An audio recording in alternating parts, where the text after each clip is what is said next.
নমস্কার বন্ধুরা, মাইন্ড বাটারের একটা নতুন ব্লগে সবাইকে স্বাগত। আশা করি তোমরা সবাই খুব খুব খুব ভালো আছো। তো আজকের ব্লগটা দেখে বুঝতে পারছো যে আমার গোপালের জন্যে ঠান্ডার কাপড় জামা বেরিয়ে গেছে। সোয়েটার সব বের করে নিয়েছি। এটা হলো সোয়েটার, টুপি, এখানে আরও সোয়েটারের কালেকশন আছে গোপালের। তো গোপালের আলমারি খুলে আজকে নতুন জামাও বের করেছি, সোয়েটারগুলো বের করেছি। এই লাল জামাটা আর এই গোলাপিটা কিন্তু আমার মা তৈরি করে দিয়েছিল হাতে করে, কুরুশের। আমার মা হাতে কুরুশের খুব ভালো কাজ করতে পারে। তো ইনিশিয়াল ডেজে আমার মেয়ের জন্য একটা কুরুশের সোয়েটার বানিয়ে দিয়েছিল, খুব সুন্দর। তো সেরকমই গোপালের জন্যও এরকম 3টে জামা মা বানিয়ে দিয়েছিল। আর হলুদটা আমি অ্যামাজন থেকে কিনেছিলাম। তো এখানে কিন্তু বেশ ঠান্ডা যাচ্ছে। ব্যাঙ্গালোরের ঠান্ডাটা কি বলো তো, সকালবেলা খুব ঠান্ডা, আবার রাত্রিবেলা খুব ঠান্ডা থাকে। বেসিক্যালি এখানকার হাওয়াটা খুব বাজে, মানে এই হাওয়া একবার খেয়ে গেলে প্রথমে তোমার গলা ধরবে, চোখ ব্যথা করবে, কান ব্যথা করবে, মাথা ধরবে, এরকমভাবেই হতে থাকে। তো সেটা চলছেই, সেটা কারণ না কারণ চলছি। আর আজকেও বেশ ভালো ঠান্ডা ছিল, আর ওই জন্য অবিশ্বরাকেও আজকে আর পাঠায়নি। আর রাত্রিরেও কাল অনেক লেট করেও ঘুমিয়েছে, সেজন্য ভাবলাম ঠিক আছে, এমন কিছু পড়াশোনাও এখন চলছে না স্কুলে, তাই আজকে ও রেস্ট নিয়েছে। আর এই দেখো গোপালকে কিন্তু সোয়েটার পরিয়ে আমি সাজিয়ে দিয়েছি। সকাল সকাল তো মামনি রান্না করে চলে গেছে। তারপরে মাছটা অ্যাকচুয়ালি ফ্রেশ টু হোম থেকে এসছে আজকে, আর অনেকটা লেট করেছে, সেজন্যে আমি এখন অফিসের কাজটা একটু সামলিয়ে নিয়ে এখন আমি মাছটাকে রান্না করছি। কাতলা মাছের সিম্পল সর্ষে ঝাল, যেমন বাঙালিরা আমরা খাই, সেটাই বানাচ্ছি খুবই সিম্পল ওয়েতে। পাতলা করেই করছি, বেশি রিচ করছি না। শীতকাল তো তো সর্ষে টর্ষে খেলে প্রচণ্ড একটা অ্যাসিডিটির তৈরি হয়ে যায়। আর সব কিছুই কেমন একটা গুমোট হয়ে আছে। এখানের ওয়েদারটা যতই যাই বলো, মানে আমাদের ওখানকার মতো তো নয়, তো এখানে একটু অন্যরকম থাকে সবসময়তেই। তো এবার এখন তো ওই 12 ডিগ্রি 15 ডিগ্রি এরকম যাচ্ছে। হঠাৎ করে দেখছি ব্যাঙ্গালোরে একটু ঠান্ডা পড়েছে। এক একদিন ভাবছি যে মোটা কম্বল ফম্বল বের করব, কিন্তু যখনই ভাববো বের করলাম, ব্যাস বের করার পরের দিনই গরম পড়ে যাবে, এরকমই হতে থাকে। তো যাই হোক, সব কিছু বের করাও হয়ে গেছে। আর সামনে তো ডিসেম্বর মাস অলরেডি চলছে, 15 তারিখ আসতেই যাচ্ছে, বেশি দেরি নেই। আর 15 তারিখের পরে মোটামুটি ইউএস বেস কোম্পানিগুলোতে একটু কাজ কমই থাকে, তো আমাদেরও একটু কাজটা কম থাকে। তো সেজন্য যতটুকু সম্ভব আমরা কাজগুলোকে এগিয়ে নিচ্ছি, যাতে ওই যেই সময় যে ছুটি ফুটিগুলো যদি অ্যাপ্লাই করি, তাহলে সেগুলো আমরা ভালো মতো ইউটিলাইজ করে ঘুরতে বেড়াতে যেতে পারবো। তো সেরকমই একটু প্ল্যানিং চলছে, কারণ অবিশ্বরাকে নিয়ে অনেক দিন হয়েছে কোথাও যাওয়া হয়নি। সেরকমই ভাবছি যে কোথাও একটু ঘুরে আসি। কি প্ল্যান, কি বৃত্তান্ত, সেগুলো অবশ্যই খুব তাড়াতাড়ি তোমাদের সামনে আনবো, আস্তে আস্তে দেখতে থাকবে। আর যারা আমার চ্যানেলকে প্রথমবার দেখছো, তারা অবশ্যই চ্যানেলটাকে সাবস্ক্রাইব করে নাও এসব দারুণ দারুণ প্ল্যানগুলো জানার জন্যে। আর এখানে দেখো আমি এই কফিটা বানাচ্ছি, এটা কিন্তু অ্যামাজনেও তোমরা পাবে। এটা আমি কিনেছিলাম, বেশ ভালো খেতে, বেশ অন্যরকম একটু। কিন্তু আমি ইউজুয়ালি কফি টফি খুব একটা খাওয়া হয় না আমার, ক্যাফেন প্রোডাক্ট কফি মানে ব্ল্যাক কফিটা খাই, বাট এই দুধ দিয়ে এত মানে সময়ই হয় না এক এক সময়। মানে ওই অফিসে গেলে তখন খেলাম দুধ কফি বা চা, ওইটুকুই। ঘরেতে আলাদা করে আর হয়ে ওঠে না। অভিজিৎকে অবশ্যই করে দিই, কারণ ও খেতে এগুলো খুব ভালোবাসে। তো এখানে বানানোর এটা অনেক কারুকার্য আছে, কিন্তু আমি আর ওইসব না করে সিম্পল ইন্ডিয়ান মানে পদ্ধতিতেই করে ফেললাম। দুধ আর কফি দিয়ে ফুটিয়ে নিয়ে সুন্দর করে বানাচ্ছি। তো কফিটা এখন খাবো, তারপরে দুপুরে খাওয়া দাওয়া করব, করে অফিসেরও আর বাকি যা কাজ আছে করে নিই। বিকেলবেলা ইচ্ছে আছে যে একটুখানি বেরোবো, অনেক দিন হয়েছে গাড়িটা নিয়েও একটু বেরোনো হয় না, আশেপাশে গাড়িটাও একটু চালানো দরকার আছে, একদমই বেরোনো হয় না। তো চলো দেখি আজকের ব্লগটাকে এখান থেকে শুরু করা যাক, তোমরা দেখতে থাকো।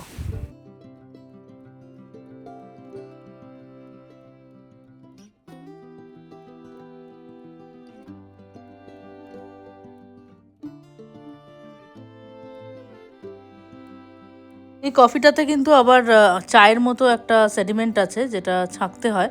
তো এটা কিন্তু নর্মাল কফির মতো নয়, এটা আরাবিক স্টাইলের কফি। তো ওই জন্য দেখো ছাঁকনি দিয়ে আমি কফিটা ছেঁকে নিচ্ছি। খুব দারুণ একটা ফ্লেভার, দারুণ একটা গন্ধ, কিন্তু তোমরা চাইলে কিনতেই পারো, আমার মনে হয় অ্যামাজনে এটা আছে।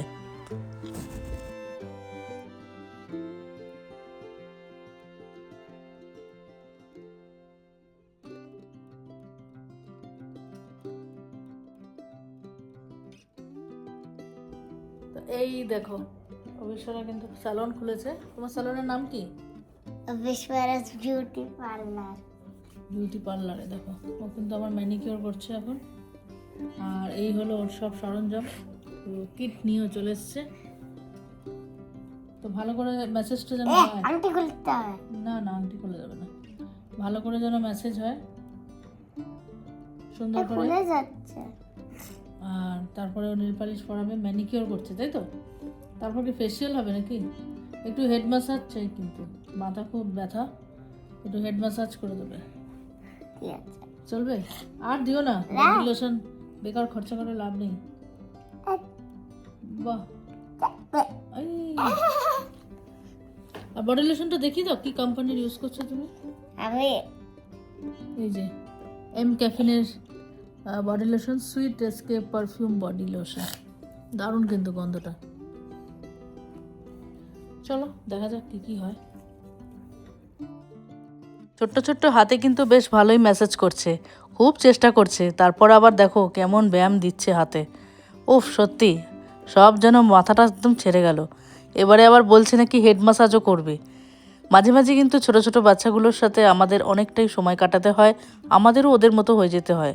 আজকাল লাইফটা এতটাই মেশিনারি হয়ে গেছে যে সব সময় শুধু অফিস অফিস, ঘরের কাজ, এইটা ওইটা সেটা, মানে খুবই মানে কমপ্লেক্স। আগেকার মতো জীবনটা তো আর নেই। আর তখন বাচ্চারা কি করে, শুধু স্ক্রিন টাইম করে, নয় মোবাইল দেখে, নয় টিভি দেখে।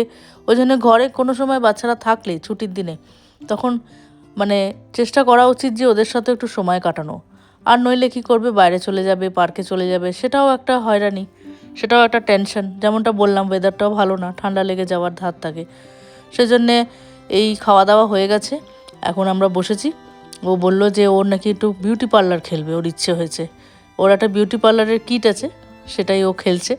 তাই ভাবলাম আমি ওর একমাত্র কাস্টমার, যে তাই ও আমার একটুখানি চর্চা করছে, সেবা করছে।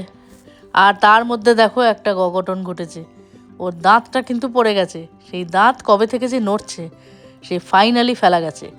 মার পিঠ দাঙ্গাদাঙ্গি করে ওর বাবা ধরলো হাত আর পা, আমি দিলাম দাঁতটা। দেখি একটু দাঁতটা, একটু দেখি দাও, দেখি। বাহ, সুন্দর। অবিশ্বরা 3 নম্বর দাঁত পড়ে গেছে আজকে, তাই তো? যা, ভালোই হয়েছে, দাঁতটা পড়ে গেছে।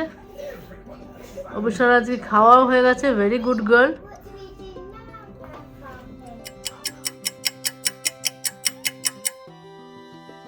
দেখো বিকেলবেলা কিন্তু আমরা এখন বেরিয়ে পড়েছি। আর রোদ্দুর দেখছো এখানে, ব্যাঙ্গালোরে কিন্তু সন্ধে অনেক দেরিতে হয়।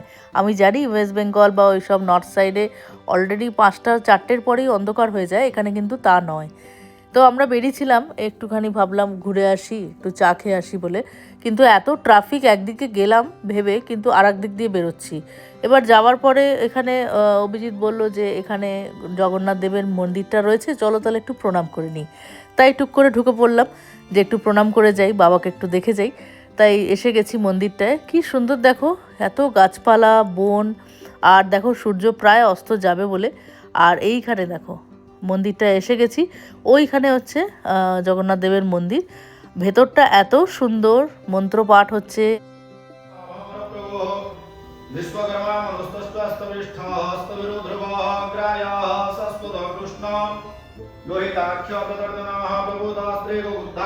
কি সুন্দর দেখতে লাগছে, জগন্নাথ, সুভদ্রা, বলরাম, এত ভালো লাগছে, প্রাণটা জুড়িয়ে গেল। সত্যি আজকে দিনটা কিন্তু সার্থক হলো, খুব ভালো লাগলো। দিনটা তো খুবই ভালো কাটলো। আর এত মনে একটা শান্তি নিয়ে বাড়ি যাচ্ছি, কি বলবো।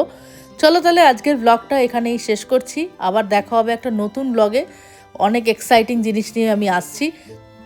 তোমরা পাশে থেকো, সাথে থেকো, দেখতে থাকো মাইন্ড বাটার। বাই।